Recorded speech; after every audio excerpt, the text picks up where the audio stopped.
যুক্তরাষ্ট্রের শুল্কের হাত থেকে মুক্তি পাবে না কানাডা, মেক্সিকো ও চীন, একথা পরিষ্কারভাবে জানিয়ে দিয়েছেন ডোনাল্ড ট্রাম্প। আজ ৪ই মার্চ থেকে ৩ দেশের ওপর কার্যকর হবে অতিরিক্ত শুল্ক। এই ঘোষণায় যুক্তরাষ্ট্রের শেয়ার বাজারে এক প্রকার ধস নেমে এসেছে। ডোনাল্ড ট্রাম্পের ঘোষণায় এবার দরাদরি করবার কোনো সুযোগ নেই। ফলে মেক্সিকো ও কানাডার ওপর আরোপিত হচ্ছে ২৫% আমদানি শুল্ক। অন্যদিকে চীনের ওপর আরোপ করা হলো অতিরিক্ত ১০% শুল্ক। ডোনাল্ড ট্রাম্পের এই ঘোষণার পর যুক্তরাষ্ট্রের শেয়ার বাজারে রীতিমতো ধস নেমে এসেছে।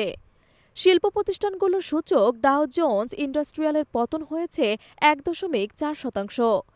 এসএনডিপি ৫০০ সূচকের পতন হয়েছে ১.৭৫%। আর নাসডাক সূচকের পতন হয়েছে ২.৬%। এই ঘোষণার মধ্যে দিয়ে যুক্তরাষ্ট্রের ৩ বৃহত্তম বাণিজ্য অংশীদারদের পণ্য শুল্ক আরোপ করা হলো।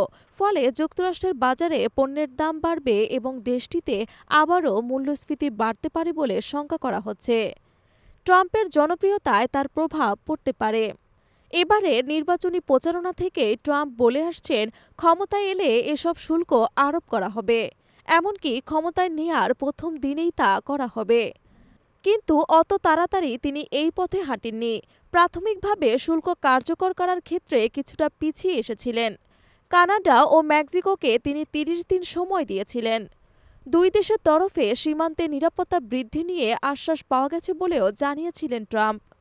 যুক্তরাষ্ট্র শুল্ক আরোপ করলে এই দেশগুলো পাল্টা শুল্ক আরোপ করবে বলে আগাম ঘোষণা দিয়েছেন তিনি।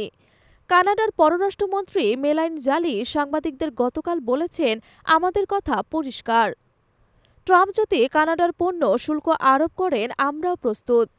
তিনি আরও বলেন, কানাডা যুক্তরাষ্ট্র থেকে $১৫৫ বিলিয়ন পণ্য আমদানি করে। প্রাথমিকভাবে কানাডা ৩০ বিলিয়ন বা $৩,০০০ কোটি পণ্য শুল্ক আরোপ করতে প্রস্তুত। পাস্তা, কাপড়চোপড় ও সুগন্ধিতে এই শুল্ক আরোপ করা হবে।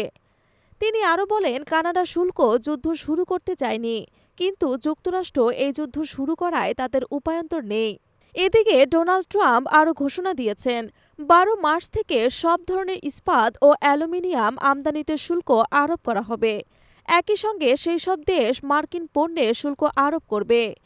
সেসব দেশের পণ্য পাল্টা শুল্ক আরোপের হুমকি দিয়েছেন ট্রাম্প।